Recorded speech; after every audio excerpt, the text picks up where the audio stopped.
Hi, I'm Roy Ackland. I'm at the Barbecue Center in Lexington, a town known for its barbecue. There are about a dozen places here that sell the delicious meat, but barbecue is more than just food. It has a history, a personality, a tradition, and lots of fine folks associated with it, too. In the next 30 minutes, you're going to meet some of those folks. Roy's barbecue folks.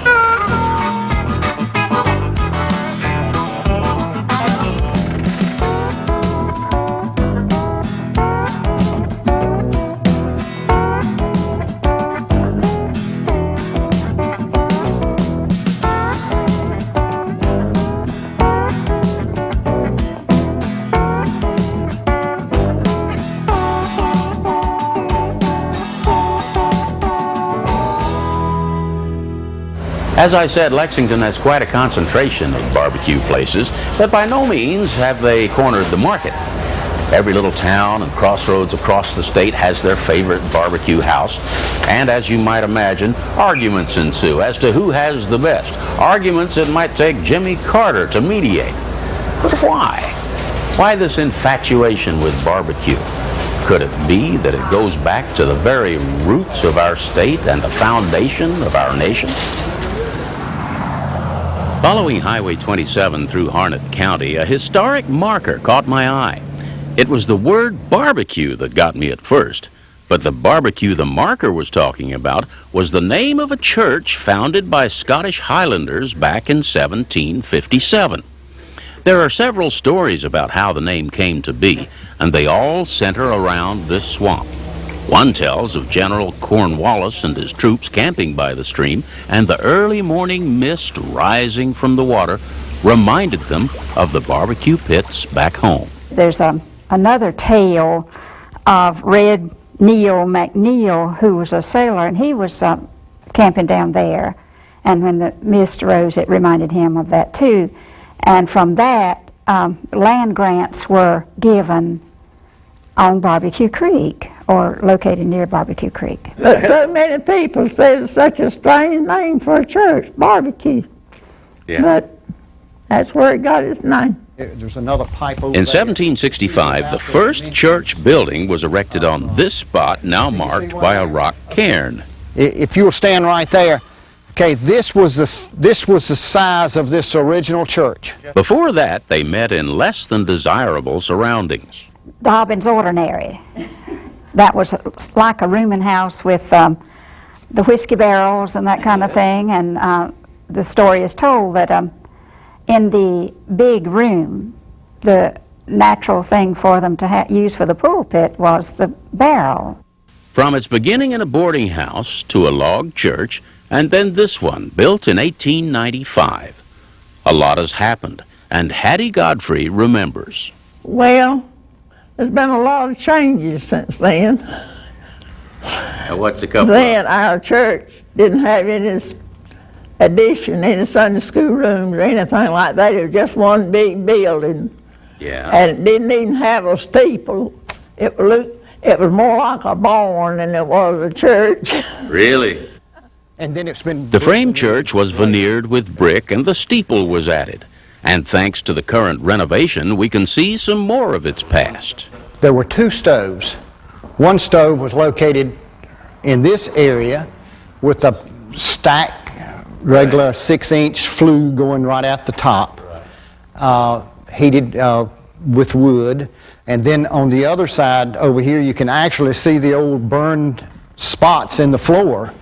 Oh. And this stove was located right in this area with the stack going right at the top. And if you'll notice, in places like this, there are little knot holes. Mm-hmm.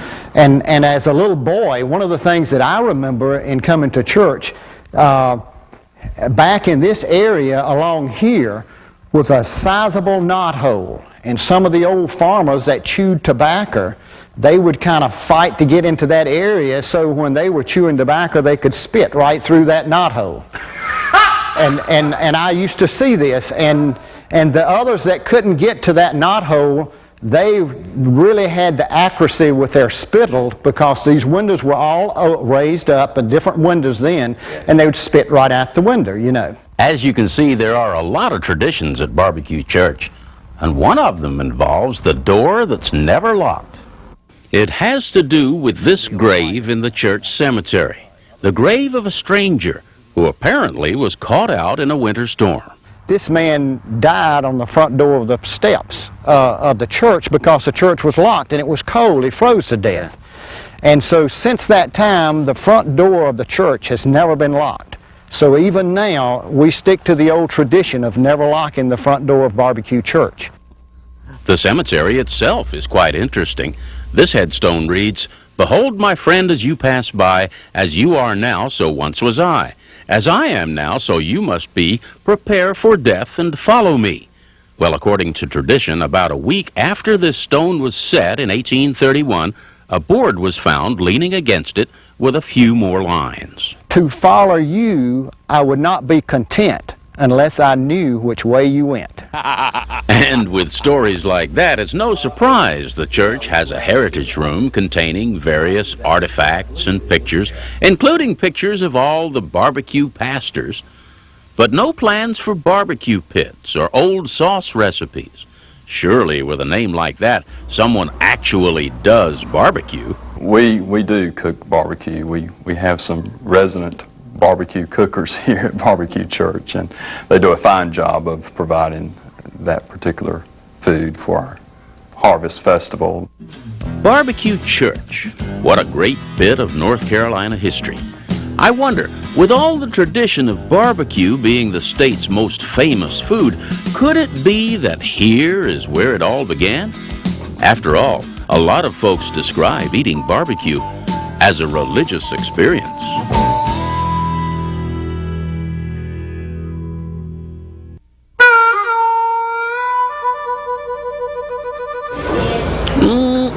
That's good.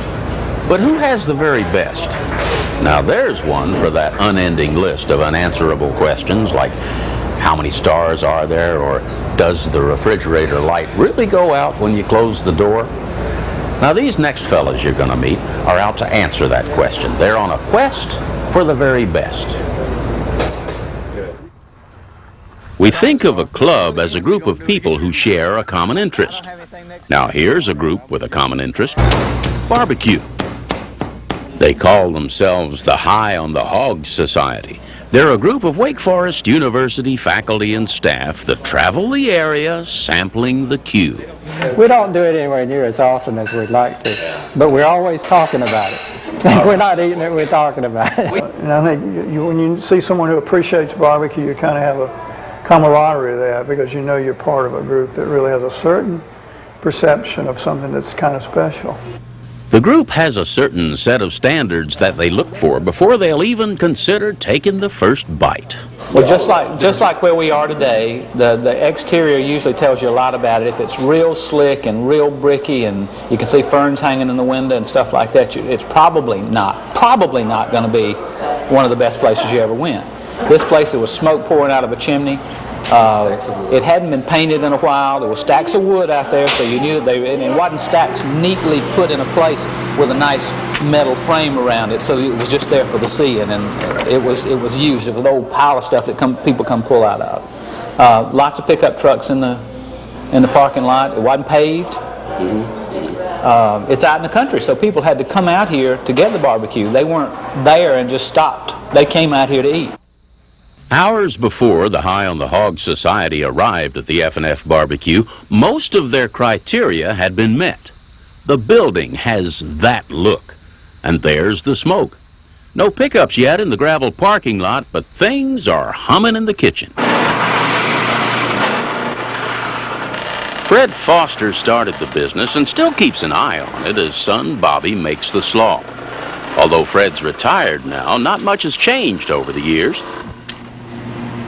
Hickory is the favorite wood for cooking here. It's allowed to burn down to a bed of coals in the fireplace. There's another of the society's requirements. The coals are then spread evenly under the long racks of pork shoulders, and they'll be replenished often during the long hours of cooking. Yeah, you got to cook it slow. You can't cook it fast. Burn it. You cook it slow, you're going to get it done all the way through. Our club members' requirements go beyond just the meat. They require good trimmings, too. Hush puppies that are hand-scooped from the mixing bowl to the fryer and allowed to sizzle to perfection. The slaw is chopped fresh daily and made, in this case, in the western North Carolina style with lots of ketchup. Now, here comes the fun part. Each batch prepared with that personal touch.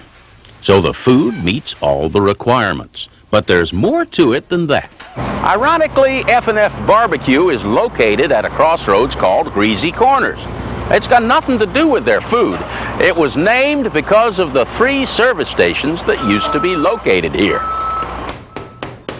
With barbecue, the preparation has become a ritual, and that ritual a part of a rich tradition that evokes a sense of place and history. Barbecue is it goes back a long way, and I think it's one of those only things in this day and time that keeps us in touch with hands-on, real kinds of food. It's a connection for me, in a way, to an old way of life. Yeah. And it's like the old church where, you know, they pass things down through generation to generation. And so barbecue to me is those people keeping that thing alive. Oh my goodness. To these guys, the only thing better than talking about barbecue is eating it, which of course gives them more to talk about. Do you like it? I like it. They're serious about this. They even have what they call the hog sheet to help them keep track of the complex business of barbecue, most of which is good. I think I remember eating some one time that I didn't like, but I've tried to suppress that memory. But once you've found some really good barbecue, what is there to look forward to? There's always another place, Michael. There's always another place. And so went this month's meeting of the High on the Hog Society. F&F Barbecue met with their approval, and everyone headed home satisfied, physically, psychologically, and philosophically. That was good. Next, what's hot in barbecue?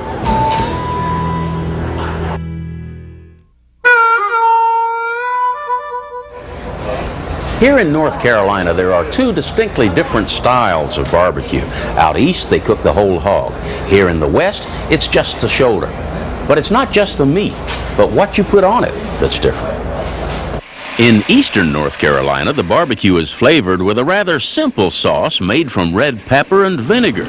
To vary the taste, just vary the amount of sauce used.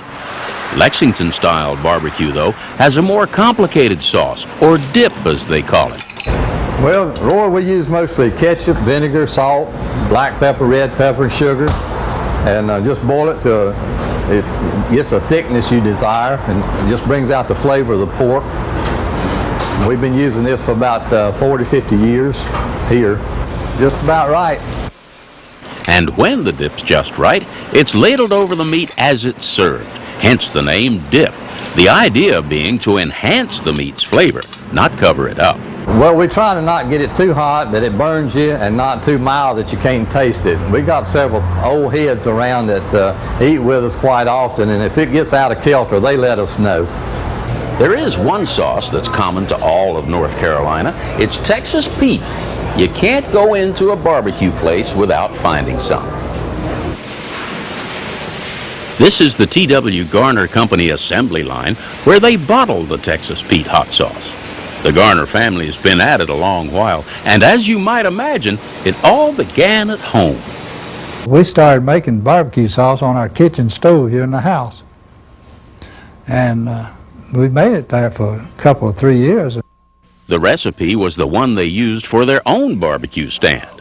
They made and bottled the sauce and sold it to other barbecue places around the area.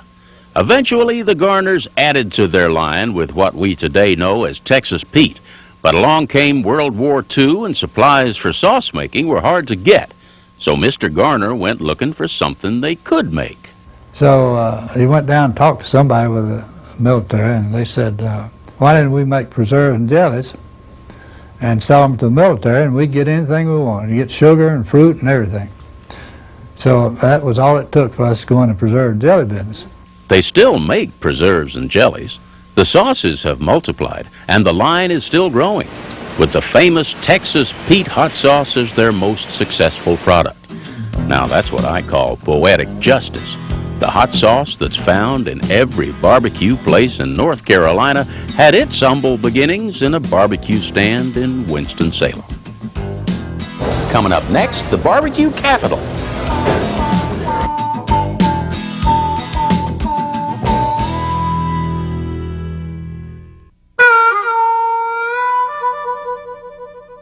Just exactly where the barbecue capital of North Carolina really is may be a point of controversy. But to the people of Ayden, it's right here under the Capitol Dome. It started in 1830 by my great-great-granddaddy. There was a Baptist conference held here in Ayden, and there wasn't any cafes or places to eat, and the public got after him to barbecue some pigs about feeding the crowd, and which he had been cooking pigs at home long before that, but they served it from a covered wagon. Just as great-great-granddaddy Jones did back in the 1800s, Pete and his partner and nephew Jeff here cooked with wood, using as much as 300 cords a year. According to all I can find out about barbecue, if it's not cooked with wood, it's not barbecue. And according to the old word, if you don't cook the whole pig, it's not barbecue. Oh. The nose to barb, the tail's to cue. And cooking shoulder butts on gas cookers and electric cookers, according to that, is not barbecue. Once the wood's burned down to a bed of coals, Jeff spreads them under the racks of pork, a hot and dirty job he's proud to do. Yeah, I really am proud of it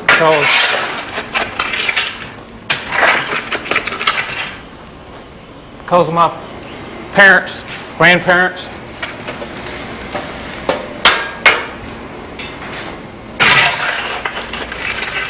See, we still do everything the same way they did.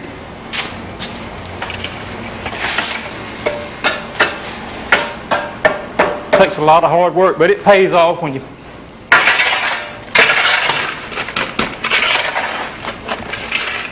people come in and say it really was good.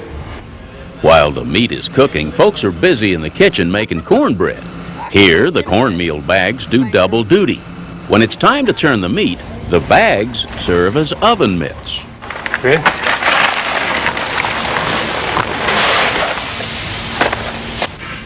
After the pork's turned, more coals are added, and so it goes, day and night until it's done to perfection. When meat's needed in the restaurant, then and only then is it taken in and chopped. And when they say chopped, they mean just that, chopped by hand. This way they achieve a consistency and texture that adds to the overall quality of the product.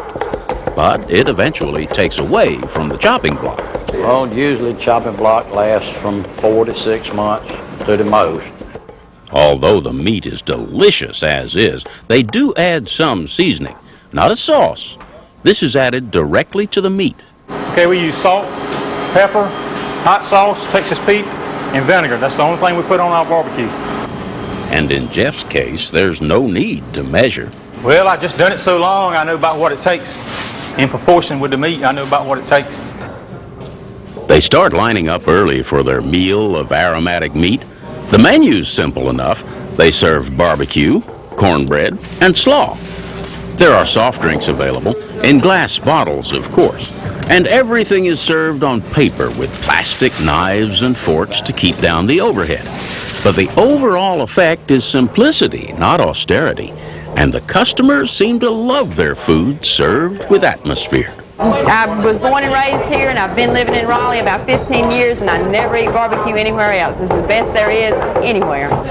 You know, as you travel around the world, a lot of people talk about barbecue, but really in this area here, in Skylight Inn, the only place you can really get barbecue. And it's just good. It's just, they just serve barbecue and cornbread and slaw, and I think that just makes it better. Well, it's just so good. We just enjoy it so much, and that's one thing that we look forward to once a week. Let's come out here and eat Pete's Barbecue. My wife and I, we started coming in. I said, hey, Mom, let's try to eat just as slow as we can so it'll last a long time. And that, to me, that tells me how well we like it. And it's not just the local folks who agree. Pete has a showcase full of pictures of celebrities who've eaten there, and there are quite a few publications and associations that have picked Pete's as the best barbecue there is. Pete's son, Bruce, who works there part-time and is also an ordained Baptist minister, draws a parallel between his jobs. I don't know, I think people so like religion, they want to argue who has the best, where you can find it. But to me, barbecue's like the Statue of Liberty. You can't find it but one place, and you're standing there right now. And that's an argument I'll avoid, too. There are a lot of points we can all agree on, though. For one, barbecue is as old as man's first use of fire. At first, he just wanted to burn the hair off an animal, but soon learned that fire and wood smoke enhanced the meat's flavor. The debate over techniques and what kind and cut of meat has raged ever since. And Pete's family business is a part of that great tradition. So here's another case where folks with a long-standing family tradition have taken it, perfected it, and capitalized on it. The folks in Ayden have their barbecue capital, and in Lexington, their barbecue center of the universe. But no matter where you go in North Carolina, you're going to find good barbecue. There's one thing about good barbecue, though. It never lasts long enough. Well, neither did our show. It's time to go. I hope you enjoyed it. Join us again for more of Roy's Folks.